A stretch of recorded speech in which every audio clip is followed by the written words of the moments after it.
अस्सलाम वालेकुम, very good evening to all of you. Dawn news पर इन फोकस के साथ मैं हूं नादिया नकी। पाक भारत कशीदा ताल्लुकात जो कि तू हैं पाकिस्तान की जानिब से वज़ीर आज़म की सतह और हमारे जो मुख्तलिफ सफारतकार दुनिया भर में मौजूद हैं और हमारे डिप्टी प्राइम मिनिस्टर जो वफाकी वज़ीर ख़ारजा भी हैं, उनकी मुस्तकिल मुख्तलिफ सफारतकारों से राब्ते भी हो रहे हैं।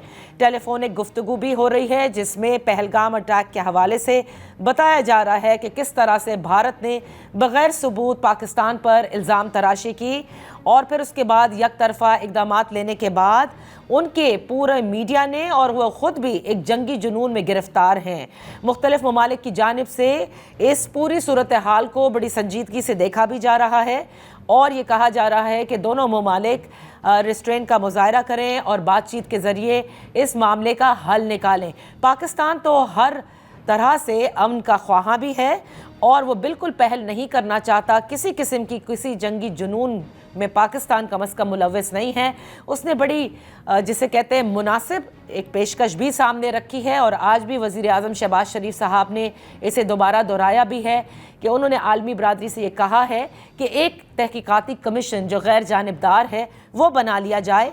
भारत अगर हमारे साथ किसी किस्म के कोई शवाहिद नहीं शेयर करना चाहता ना करे, लेकिन एक तहकीकाती कमीशन के सामने ज़रूर करे ताकि फिर दूध का दूध और पानी का पानी हो जाए। अलबत्ता अगर आप सब लोगों ने ये गौर किया होगा कि पाकिस्तान पर इल्ज़ाम तराशी वो भी पहलगाम अटैक के चंद मिनटों के बाद ही जो FIR भी दर्ज होती है और फौरी तौर पर उनका पूरा मीडिया जो कि एक तैयार बैठा हुआ था, जिसे शायद सब कुछ फीड कर दिया गया था कि किस तरह से उन्होंने पाकिस्तान पर इल्ज़ाम लगाना है। उसके बाद से भारत के वज़ीर आज़म प्राइम मिनिस्टर मोदी जो हैं वो बिल्कुल खामोश हैं। उनकी तरफ से किसी किस्म की कोई स्टेटमेंट कम अज़ कम हमारी नज़र से नहीं गुजरी। अलबत्ता उनका मीडिया शायद उनके मेहाफ पर मुस्तकिल बोल रहा है। अलबत्ता कांग्रेस ने भी आपने देखा होगा वाज़े उठाई हैं कि ये किस किस्म की भारतीय सरकार है। अगर एक मरतबा कहती है कि भारत पे पाकिस्तान ने हमला किया है तो फिर उसका जवाब क्यों नहीं दिया जा रहा। 10 दिन गुजर जाने के बावजूद किसी किस्म से कोई भी कार्रवाई नहीं की जा रही।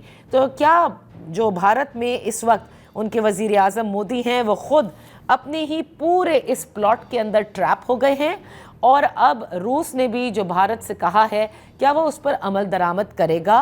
बेशतर सफारतकार बड़ी तेज़ी इस वक्त दिखा रहे हैं ताकि इस सिचुएशन को डिफ्यूज़ किया जा सके। किस हद तक भारत पर मुअस्सर साबित होंगे ये सफारतकारी और सफारतकार, इस पर बात करते हैं। हमारे माहिरीन हमारे साथ आज इन फोकस हैं डॉक्टर सलमा मलिक साहिबा, she is expert in conflict and security studies in south Asia affairs. Thank you so much for joining us. उनके साथ तशरीफ़ फरमा है डॉक्टर कमर चीमा साहब, माहिर बैनुल अक़वामी उमूर हैं, डिफेंस एनालिस्ट भी। Thank you so much for joining us. आप क्या कहती हैं डॉक्टर सलमा, तमाम तर इल्ज़ामात जो कुछ उन्होंने एक तरफ़ा इक़दाम करने थे वो भी किए, लेकिन उसके बाद बड़ी खामोशी है। क्या मोदी सरकार और मोदी अपने ही ट्रैप में एक तरह से घिर चुके हैं और उन्हें समझ में नहीं आ रहा कि किस तरह से उन्हें बाहर निकलना है इस सब से? जी, बहुत-बहुत शुक्रिया नादिया साहिबा प्रोग्राम में लेने का मुझे।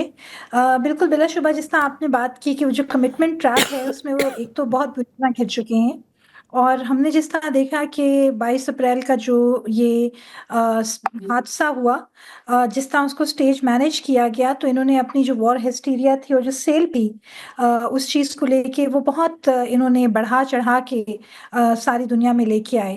मकसद उनका क्या था? क्या वो सिर्फ़ नायब वज़ीर जो उनके प्रेज़िडेंट हैं जेडी वैंस उनको ये बताना चाहते थे चरी सिंहपुरा के एक सेकंड चैप्टर के तौर पे इंडस वाटर ट्रीटी को टारगेट करना चाहते थे, पर उन्होंने अपने तकरीबन सारे ही कार्ड्स एक ही दफ़ा टेबल पे रख दिए और बहुत ज़्यादा वॉर हिस्टीरिया स्टर कर दिया और फिर उसके बाद उनको ये एहसास हुआ कि अब तो मेरे पास कुछ भी देने का नहीं है। Now he is in a commitment trap, he doesn't know how to step back. उनका शायद ये था कि जो दुनिया है वो उनकी इस आहो-बका पे बुरी तरह से उनके लिए टिश्यू पकड़ के भागती चली आएगी और पाकिस्तान को बुरा-भला कहेंगे, पर दुनिया भी इस चीज़ को लेके काफ़ी हद तक वाकिफ़ है कि इंडिया की जो इंटेल स्ट्रैटेजीज़ हैं, नॉन काइनेटिक वॉरफेयर है, जो उन्होंने कनाडा में, अमेरिका में, हर जगह फैलाई हुई है, अपने ही नेशनल्स के खिलाफ। तो this is a false flag operation. उनको ये इसमें ख़ास शवाहिद दिखाई दिए। Plus it was so much in the grey that the international community minus any evidence that India could put up kind of distanced itself from there. तो जो इनका इनिशियल मकसद था कि हम बहुत ज़्यादा दुनिया से जो है हमदर्दी बटोर सकेंगे, वो ये बटोर नहीं सके। दूसरा इनका जो था कि कोई एकदम पाकिस्तान के ऊपर सैंक्शंस लग जाएँगे, कोई ऐसी चीज़ हो जाएगी, वो भी हासिल नहीं कर सके। तो इस वजह से ये हज़रत खामोश हैं।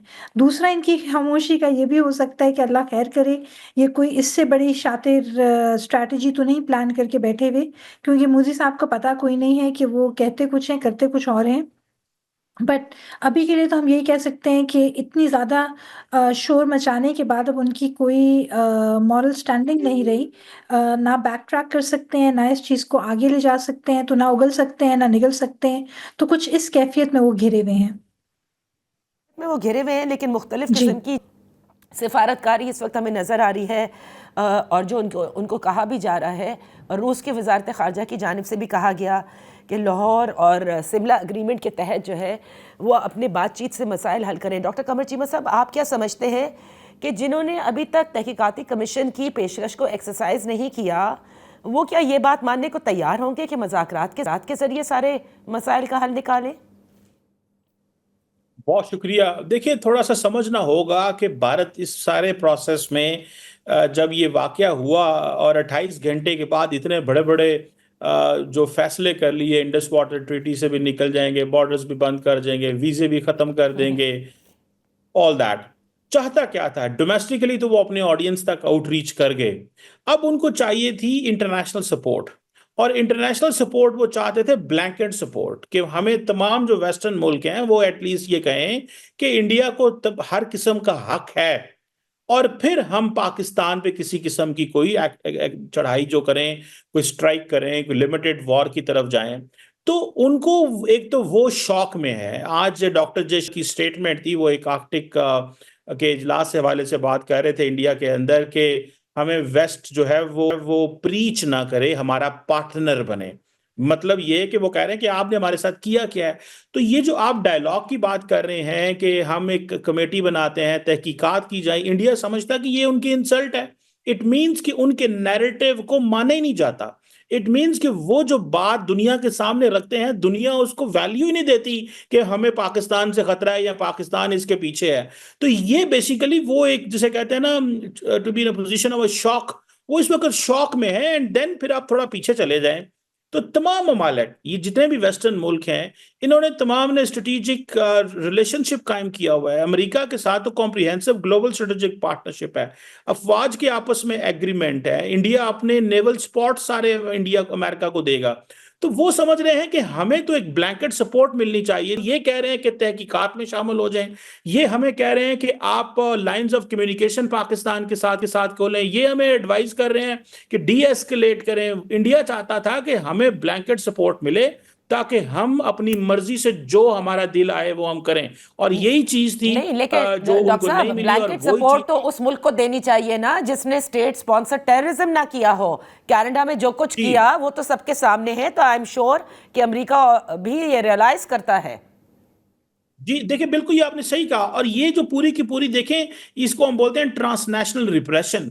अब कनाडा की पार्लियामेंट के अंदर जब जस्टिन ट्रूडो कहें कि इंडिया की गवर्नमेंट के एजेंट इन्वॉल्व हैं कैनेडियंस को कत्ल करने में, और देन वो अपनी सारी की सारी इंफॉर्मेशन P5 इंटेलिजेंस के साथ भी शेयर करें, इंटेलिजेंस शेयर करें, फिर अमेरिका ने भी उनके लोग पकड़े।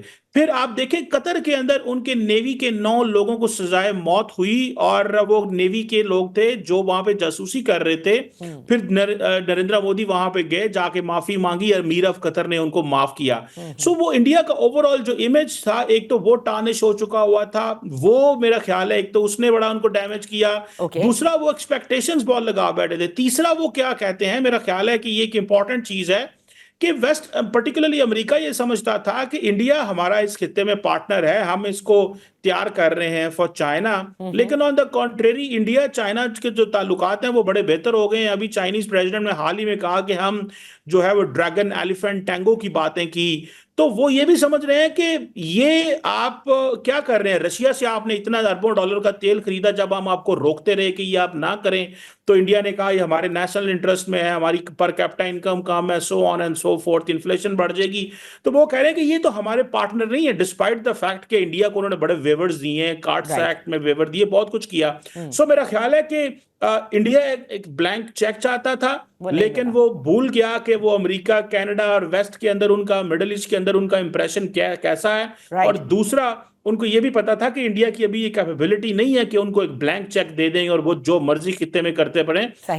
मेरा ख्याल है कि वो थोड़ा ओवर रीड कर गए, अपनी कैपेबिलिटी को उनको इतनी थी नहीं जितनी वो जिसका एहसास कर रहे थे। यही वजह है कि इंडिया के डिफेंस मिनिस्टर राजनाथ सिंह ने एक बड़ी टफ टेलीफोन कॉल की अमेरिकी डिफेंस सेक्रेटरी को और पाकिस्तान के बारे में बात की, लेकिन अमेरिका से कोई जवाब नहीं आया, यूरोप से कोई जवाब नहीं आया। तमाम मुल्कों ने यही कहा है कि इन्वेस्टिगेशन में सपोर्ट करें। तो मेरा ख्याल है कि पाकिस्तान की जो डिप्लोमेसी है वो भी काम की है, पाकिस्तान ने जो रिस्ट्रेंट शो किया है वो भी काम किया है, और दुनिया ने पाकिस्तान के इस पर्सपेक्टिव को रिस्पेक्ट किया डिस्पाइट द फैक्ट कि जब भी पाकिस्तान के अंदर दहशतगर्दी का वाकया होता है इंडिया उसको कभी कंडेम भी नहीं करता। जी बिल्कुल, आपने दुरुस्त फरमाया। और उनके तो ऑफिशियल्स टेलीविजन के ऊपर बैठ करके, नेशनल टीवीज पर वहां पर बैठ करके बलोचिस्तान के हवाले से कहते हैं कि वहां पे वो मजा चखाएंगे। So this is all also in the air.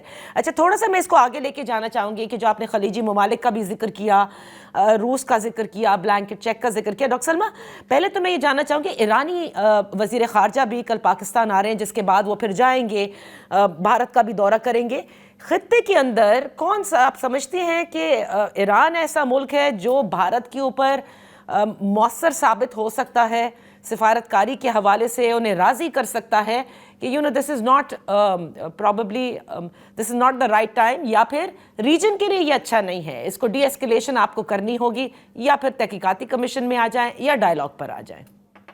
जी देखिए, एक बड़े फैसिनेटिंग ट्रेंड है नादिया, आप इस बात को नोट करें कि जब भी पाकिस्तान और भारत की कोई जंग हुई है या फिर इनके दरमियान कोई क्राइसिस सिचुएशन हुई है, तो जहां भारत उस शिमला के जिसके अभी बड़े चर्चे वो ले रहा है, 2019 में उसने विलफुली उसी शिमला अकॉर्ड को ब्रेक किया था, जिसका बेसिक प्रेमिस ये है, पहला शिक कहती है कि जी हम यूएन के सैंक्टिटी को बरकरार रखते हुए कोई भी फैसला करेंगे और कोई फैसला उससे सुपीरियर नहीं होगा। और दूसरी शिक कहती है bilateralism including all types of dialogue opportunities. ठीक है, सो बायलैटरलिज्म कोई ऐसी चीज नहीं थी कि हमने उसको सिर्फ बायलैटरल रखना था। ये तो इंडिया ने एक तरीका इख्तियार किया था ना कि 1972 से लेके 2019 तक, जब तक उसने यूनिलैटरलिज्म नहीं दिखाई, उसने बायलैटरलिज्म का चर्चा करते रहे। पर जो मैं आपसे बात करना चाह रही हूँ वो ये है कि अगर हम माजी की तरफ लेके जाते हैं, 48 से लेके अभी तक वही चर्चा बायलैटरलिज्म का जो हिंदुस्तान ने या भारत ने हमेशा दिखाया है, कोई ऐसा पाकिस्तान भारत के दरमियान मसला नहीं हुआ जिसमें अमेरिका को या किसी थर्ड पार्टी को हिंदुस्तान ने खामोशी से इन्वॉल्व ना किया हो, या पाकिस्तान खुल्लम खुल्ला इन्वॉल्व करता है और कहता है कि जी आप आए और तस्फिया कराएं, क्योंकि कश्मीर के लिए इन ममालिक ने पाकिस्तान को, इनकी एक मॉरल ड्यूटी है। तो वहां पाकिस्तान ने कभी भी इस बात पे जो है छुप के कोई ऐसी चीज नहीं की, पाकिस्तान बहुत ट्रांसपेरेंसी के साथ करता है। बट इंडिया जो है, कारगिल के वक्त देख लें, उसके बाद पुलवामा वगैरह देख लें, खामोशी से इन्होंने कोशिश ये की कि अमेरिका इन्वॉल्व हो, और अमेरिका के लिए उन्होंने बहुत सारी चीजें स्टेज मैनेज की। पुलवामा अमेरिका के लिए स्टेज मैनेज किया। सो भारत के लिए हमेशा एक exit strategy third party intervention के थ्रू ही होती है, चाहे वो बायलैटरलिज्म का नारा लगाते थे और अब यूनिलैटरलिज्म की तरफ आ गए हैं, और इनको जरूरत पड़ती है ऐसा कोई मुल्क। इनका जो सबसे बड़ा साथी है वो अमेरिका है। अमेरिका में अभी जो हाई कमांड है मुख्तलिफ सिविल मिलिट्री में, हम वहाँ देखते हैं थॉट लीडरशिप में बहुत जगहों पे कि थर्ड जनरेशन हिंदुस्तानी बैठे हुए हैं, या फिर वहाँ ऐसे लोग बैठे हैं जिनके जो पार्टनर्स या स्पाउसेस हैं वो हिंदुस्तान से ताल्लुक़ रखते हैं, तो एक काफ़ी इनका गहरा इन्फ्लुएंस है। बट ये जो सारी कहानी देखते हुए हिंदुस्तान ने, और डॉक्टर चीमा ने भी ये बात की कि उनकी कोशिश ये थी कि अमेरिका भागता चला आएगा, पर वो नहीं अमेरिका को हुआ। भी भारत की कमज़ोरियों का मुकम्मल एहसास है, और वो इस चीज़ को देखते रहे हैं और पीछे भी देखते रहे हैं। और अगर आप इसको पाकिस्तान से अलग भी कर दें कहानी को, तो वो ये देखते हैं कि काउंटरिंग चाइना स्ट्रैटेजी में भी भारत की जो परफॉर्मेंस है वो 100% नहीं है। राइट। गलवान हुआ, डोकलाम हुआ, तो थोड़ी सी ही चीज़ पे भारत जो है वो बिलक उठता है। सो रीजनल पुलिसमैन का तो फिर ये रोल नहीं होगा। बट भारत ने हमेशा इस चीज़ की कोशिश की है कि किसी थर्ड पार्टी को इंटरवीन करे और किसी तरीके से एक एग्जिट राउट निकाले। ईरान के साथ दोनों ममालिक का कैपिटल है। ओके। ईरान भारत का बहुत अच्छा दोस्त रहा है, पाकिस्तान का बहुत अच्छा दोस्त है, बहुत हमारी एक स्ट्रेटेजिक अंडरस्टैंडिंग है। तो अगर और पाकिस्तान चाहता है कि अमन से ये मसला जो है इसका हल हो जाए, तो चाहे बराह रास्त गुफ्तगू हो, चाहे कोई थर्ड पार्टी एंटर करे, चाहे यूएन कहे, पाकिस्तान ने तो हर रास्ता खोला हुआ है सही। From a position of strength, not from a position of weakness. Okay, all right. Qamar Cheema साहब एंड डॉक्टर सलमा, वक्त हुआ है एक ब्रेक का। ब्रेक के बाद अपनी गुफ्तगू हम जारी रखेंगे।